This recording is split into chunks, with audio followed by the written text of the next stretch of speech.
Bonjour à tous et bonjour à toutes. Je fais aujourd'hui une vidéo un peu plus personnelle où je vais parler de mes hobbies. Alors, pourquoi parler de mes hobbies personnels et en quoi est-ce que ça pourrait vous intéresser? J'ai déjà expliqué plusieurs fois l'importance des hobbies. Donc, ma vision, c'est quoi? C'est qu'on a le travail qui représente une grande partie, allez, on va dire un tiers. On a le relationnel qui représente donc notre relation aux autres, notre rapport à la société qui représente un tiers.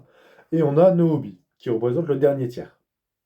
Le travail et les relations personnelles étant propres à chacun, c'est assez compliqué de définir, de montrer, etc. Enfin voilà, je pense qu'on est tellement différents que ce serait bête de donner qu'une seule vision, chacun fait la sienne.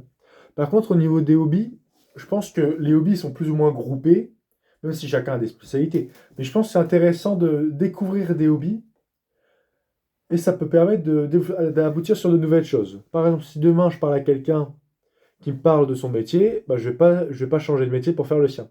Si demain je parle à quelqu'un qui me parle de ses relations, amis, etc., je vais pas changer d'amis parce qu'il a d'autres amis. Alors que s'il me parle de hobby, par exemple qu'il adore faire la pêche, eh ben je risque peut-être de faire la pêche. Donc pour moi, les hobbies sont quelque chose de beaucoup plus flexible et auquel on peut beaucoup plus partager autour de ça. C'est pour ça qu'aujourd'hui j'avais envie de présenter mes principaux hobbies. Alors qu'est-ce que j'entends par hobby? C'est des choses que je fais avec plaisir, qui ne sont pas une nécessité, mais qui ont quand même été un travail.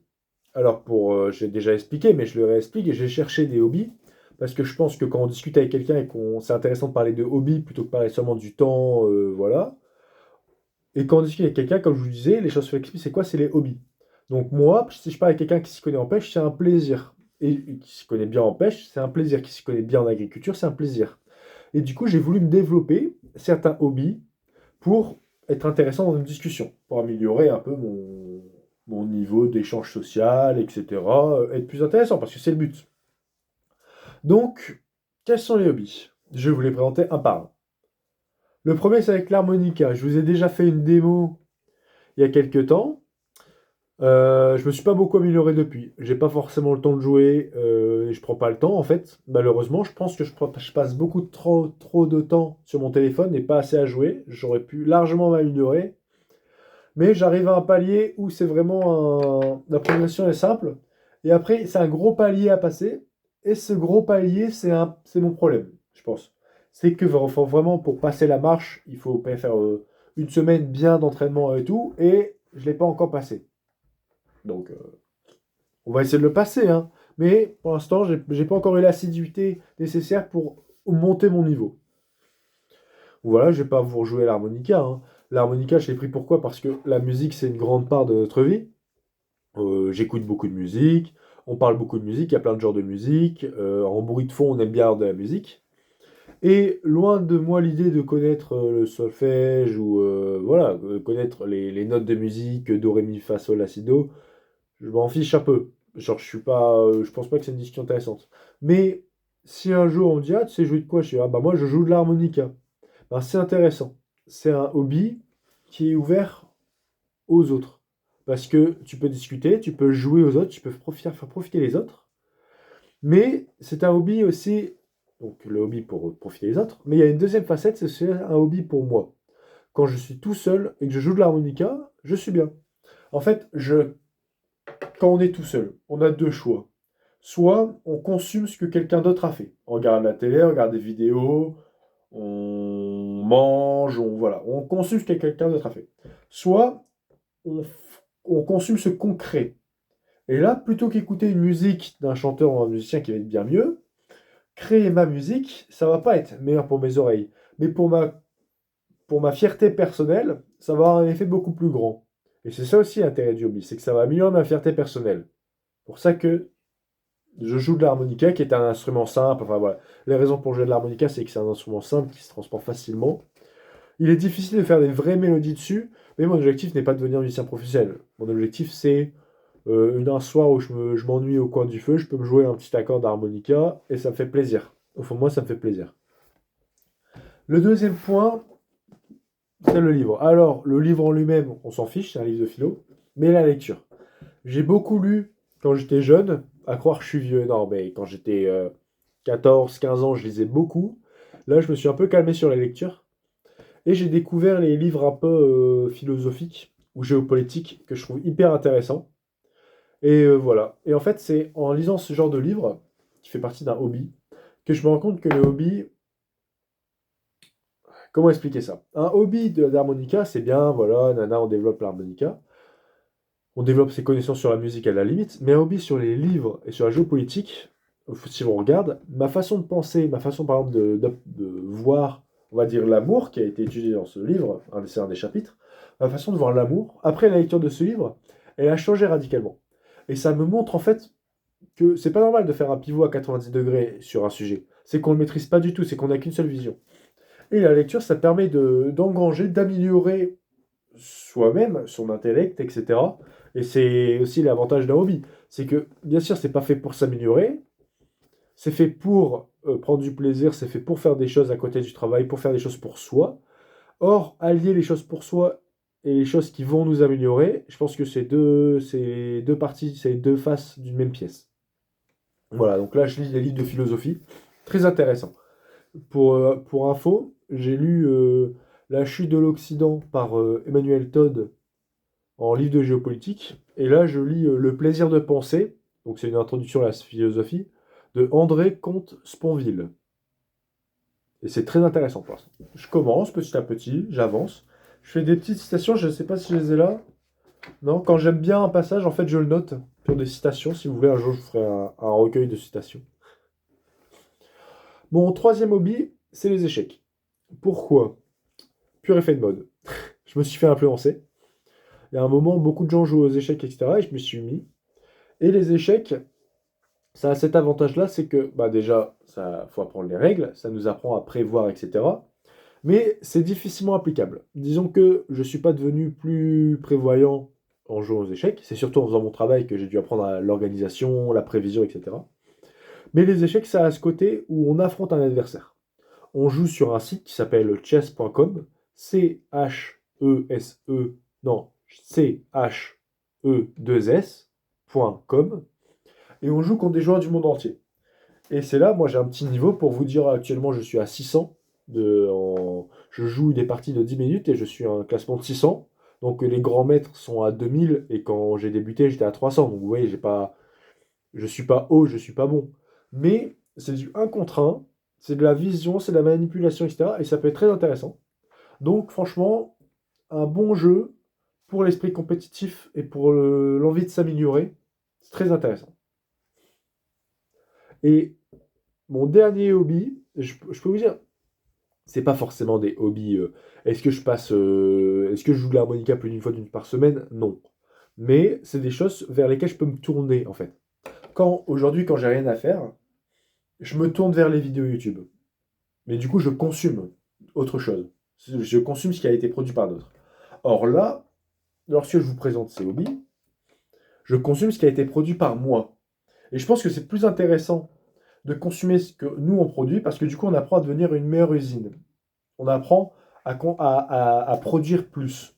Et le but, je pense, de l'amélioration, de l'évolution, c'est qu'on arrive petit à petit à être autosuffisant et que on soit à l'aise, moi, seul dans une pièce, avec un jeu d'échecs, etc., je serai à l'aise. Ma façon de penser va faire que je serai à l'aise avec les informations que je vais avoir. Et tout ça, c'est aussi le gros avantage des hobbies. Mon dernier hobby, je parlais d'autosuffisance, c'est, hop, je me suis fait un petit jardin. Alors, je vais pas vous le montrer, parce qu'il compte, mais regardez-moi cette feuille de fou. Alors, attendez. Ça, c'est une feuille qui a été à moitié pétée, mais vous voyez, elle continue jusque-là. Donc, en gros, elle faisait tout ça. C'est plus grand que ma tête, la feuille. En vrai, c'est des dingueries. Et ça, c'est un potager que j'ai fait. J'avais fait un potager l'année dernière au ras du sol qui avait été mangé par des limaces. Donc là, cette année, avec mon père, on a fait des potagers en hauteur qui, pour l'instant, ne sont pas mangés. Donc j'ai planté des salades, des tomates et des poivrons. Les tomates, vu qu'on est dans le nord, c'est un peu compliqué pour qu'elles poussent. On attend toujours.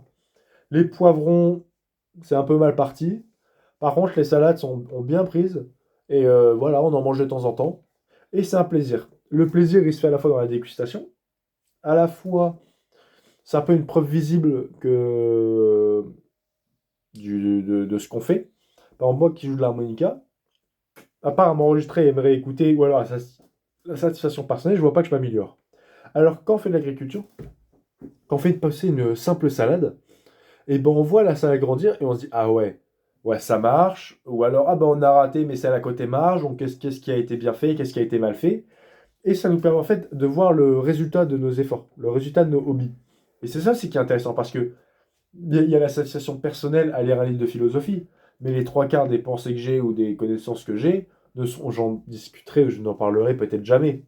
C'est d'ailleurs pour ça que je fais ces vidéos, c'est pour me rappeler un peu les pensées que j'avais à l'époque et ensuite les comparer. Mais lorsqu'on plante une patate ou une salade, et ben à la fin on a la satisfaction de dévorer la salade et d'en profiter et de sentir qu'elle est bonne et d'avoir dire c'est moi qui ai fait une salade.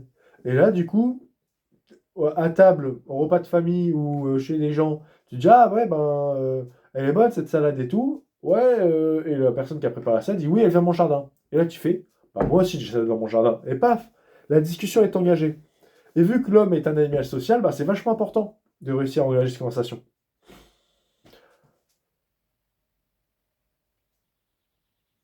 On a été vite, hein, là. Je laisse un petit temps de reprise.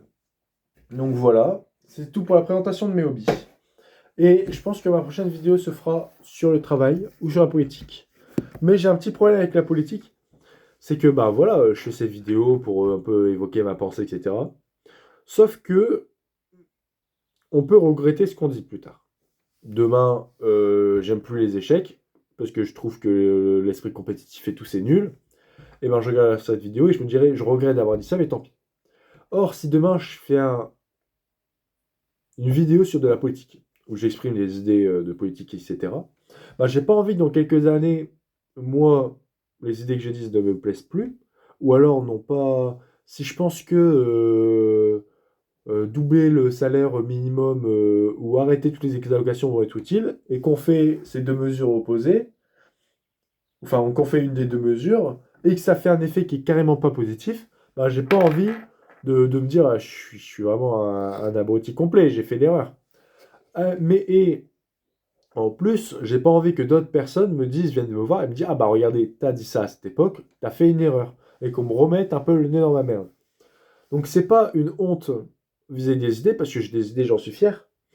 Et je pense que le but de ces vidéos, c'est un peu de partager aussi la vision du monde.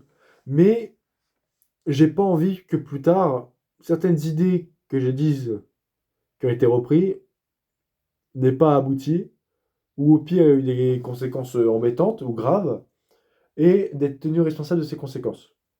Donc en fait, moi je pense que je fais partie du peuple, c'est-à-dire le peuple silencieux, le peuple qui va pas commencer à casser des vitrines et tout. Mais voilà, on a des idées, on se renseigne du mieux possible en faisant de la philosophie, la politique et la géopolitique. Et voilà. Je pense que le but du jeu, c'est d'être droit, en fait, d'être connaisseur et droit dans ses paroles. Après, les partager ou pas les partager, c'est libre à vous. Chacun a le droit de les partager, chacun a le droit de les garder. Moi, je préfère parler quand même de hobby, parce que mon but n'est pas de convaincre, parce que encore une fois, ce n'est pas ma spécialité. Je peux me permettre de parler d'échecs, parce que pour moi, ça va parler de savoir-faire et tout, d'amélioration de l'être humain, et je pense qu'en être assez connaisseur sur le sujet, même si je suis pas, c'est pas mon métier, mais je suis assez connaisseur sur le sujet, alors que parler politique, c'est des choses que je maîtrise beaucoup moins bien, que je pourrais regretter plus tard, donc c'est pour ça que je pense pas que j'en parle. Mais des petites choses comme les hobbies, etc., franchement, j'invite, je vois des fois, bon, j'ai pas de vues sur mes vidéos, mais c'est surtout pour plus tard. Mais si jamais vous tombez sur cette vidéo et vous vous dites, bah tiens, on va taper la discute, bah avec plaisir. Envoyez un commentaire et discutons en dessous. Moi, ça me ferait très plaisir. Je vous laisse et je vous souhaite une bonne matinée ou une bonne après-midi. À la prochaine.